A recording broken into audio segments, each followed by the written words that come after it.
Halo teman-teman semuanya, kembali lagi bersama saya Gusmes. Jadi, dalam video kali ini, saya akan membahas tentang algoritma Dijkstra.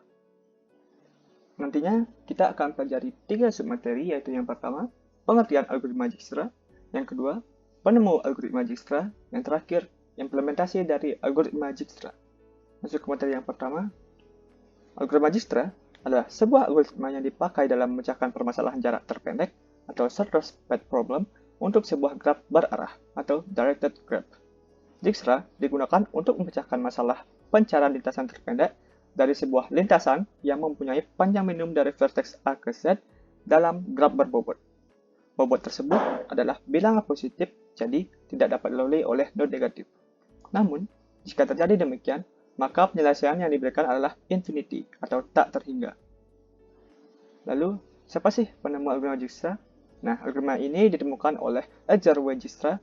Jadi, sesuai dengan namanya, algoritma ini dinamakan sesuai dengan penemunya yaitu Dijkstra dan dipublikasikan pada tahun 1959 pada sebuah jurnal Numerics Mathematics yang berjudul A Note on Two Problems in Connection with Graph.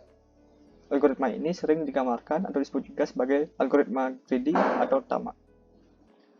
Oke, sekarang kita masuk ke implementasi dari algoritma Dijkstra. Nah, nantinya saya akan praktekkan menggunakan algoritma Dijkstra menggunakan software Microsoft Excel agar mempermudah kita untuk mengerti nantinya. Oke, kita langsung saja masuk ke Excel. Baik, sekarang kita sudah berada di Excel. Jadi, sekarang saya akan praktekkan bagaimana sih cara kerja dari algoritma Dijkstra ini. Nah, setelah itu, ini merupakan gambar atau graf yang sudah saya masukkan. Nah, tadinya kita akan mencari jarak terpendek atau terendah dari node A, titik A ke node F. Nah, saya sudah tulis di sini, kita akan mulai dari A menuju ke node F. Nah, bagaimana sih caranya? Nah, sini ada dua tabel. Saya jelaskan yang pertama. Sini merupakan tabel untuk mengelis tabel-tabel yang node-node yang ada di graf ini. Nah, saya sudah tuliskan. Ini kita bisa tulis acak, misalkan dari B, A, C, E, D, F, ataupun di root dari jarak yang node awal ke titik atau node yang kita tuju agar mempermudah kita nantinya. Kita tulis dari A, kita edit dulu. Sini B, C, D, E, F. Nah, ini merupakan node.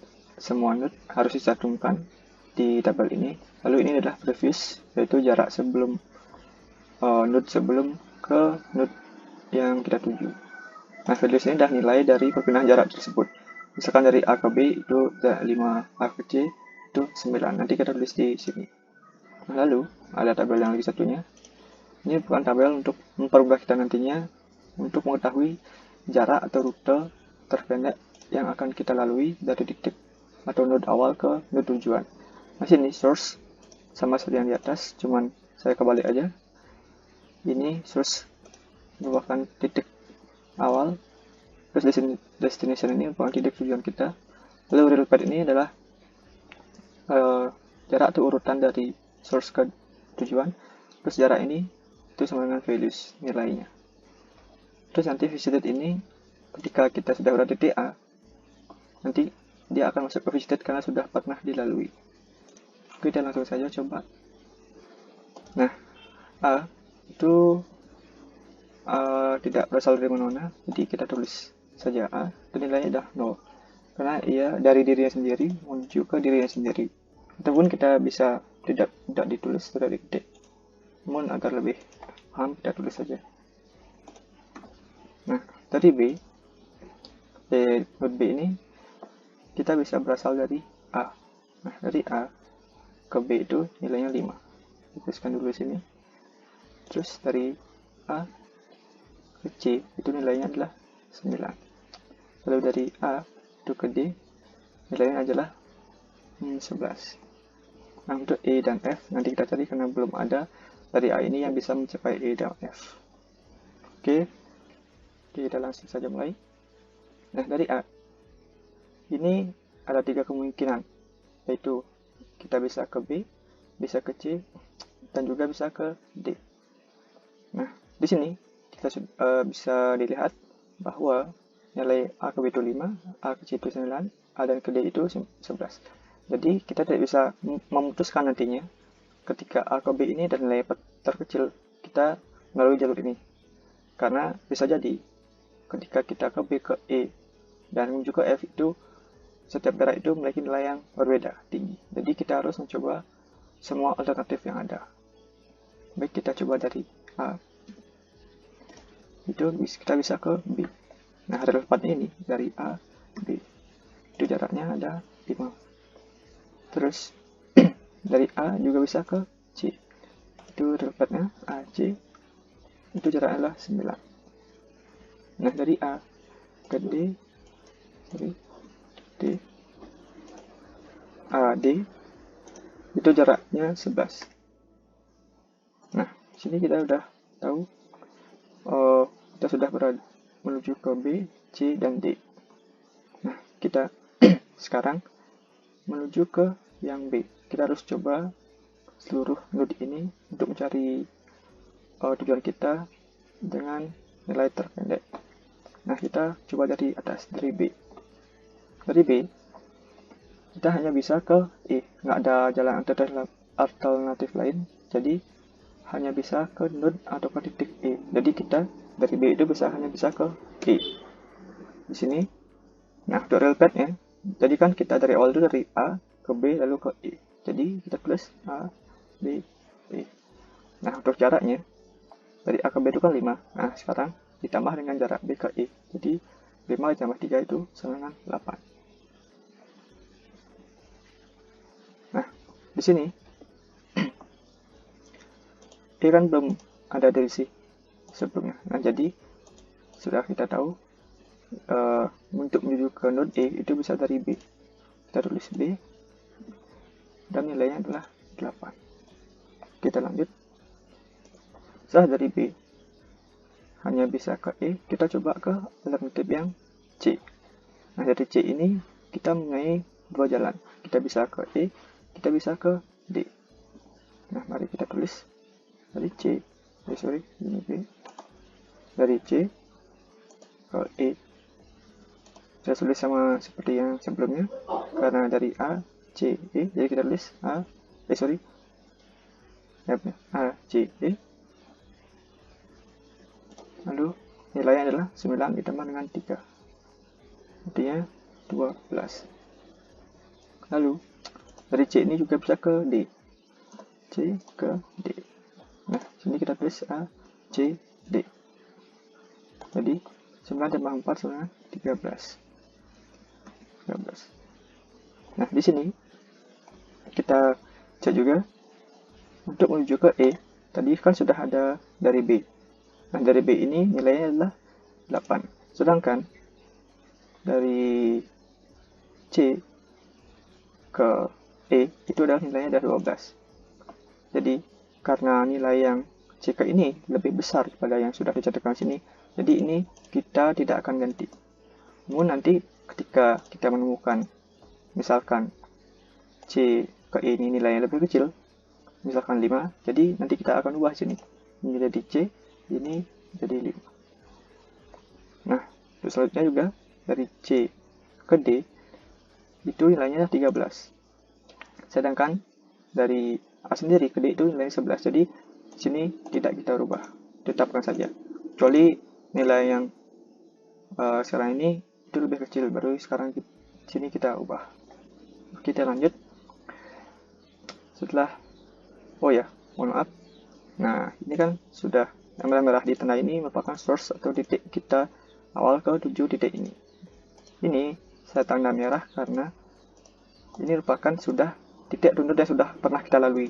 Jadi ini akan kita tandai merah dan ini kita masukkan di sini bahwa itu merupakan visited atau yang sudah pernah di tempat titik atau pernah dilalui. A, B, dan C. Nah, sekarang kita menuju ke yang alternatif D. Nah, dari D itu hanya bisa, ada dua alternatif, itu ke C dan ke F. Namun, dari D ke C itu nggak bisa, karena sini kita sudah coba tadi, karena C itu sudah pernah dilalui. Nah, ini fungsinya yang merah ini, supaya kita tahu bahwa node itu sudah pernah dilalui.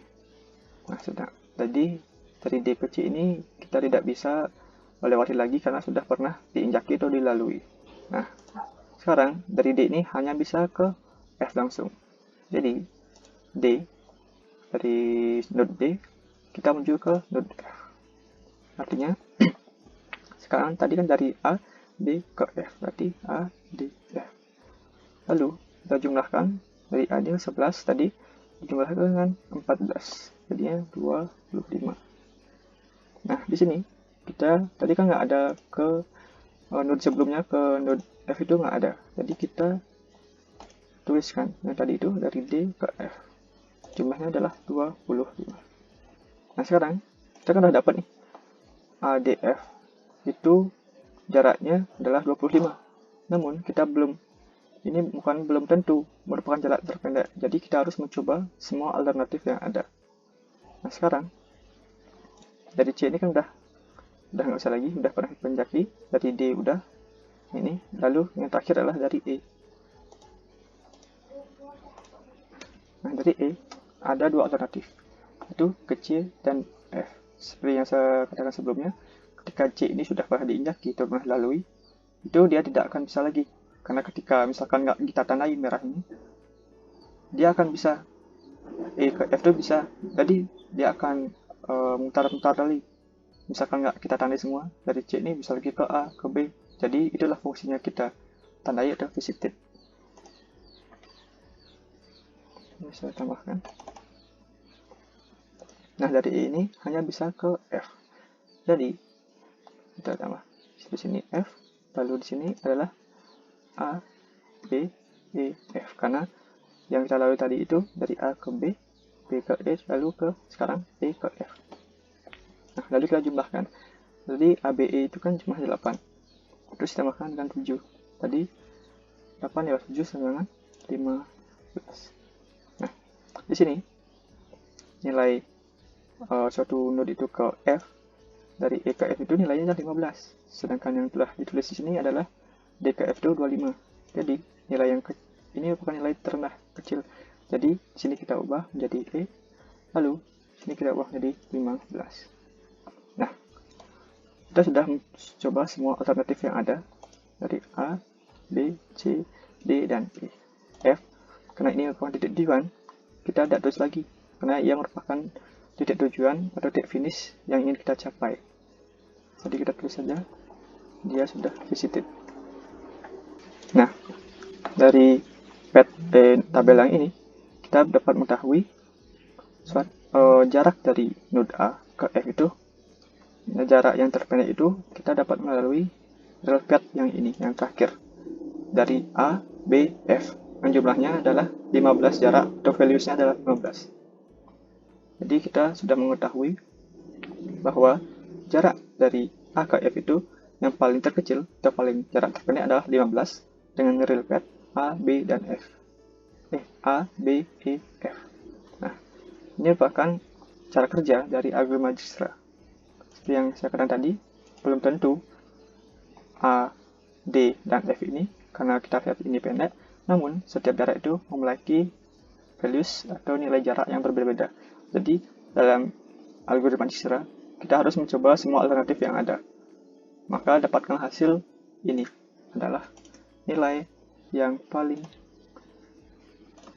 terpendek untuk mencapai F. Oke, sekian video tutorial saya kali ini tentang algoritma Dijkstra, mulai dari pengertian, penemu algoritma Dijkstra, sampai dengan implementasi dari algoritma Dijkstra sendiri. Oke, mohon maaf bila ada salah kata. Semoga video ini dapat bermanfaat bagi kita semua. Terima kasih.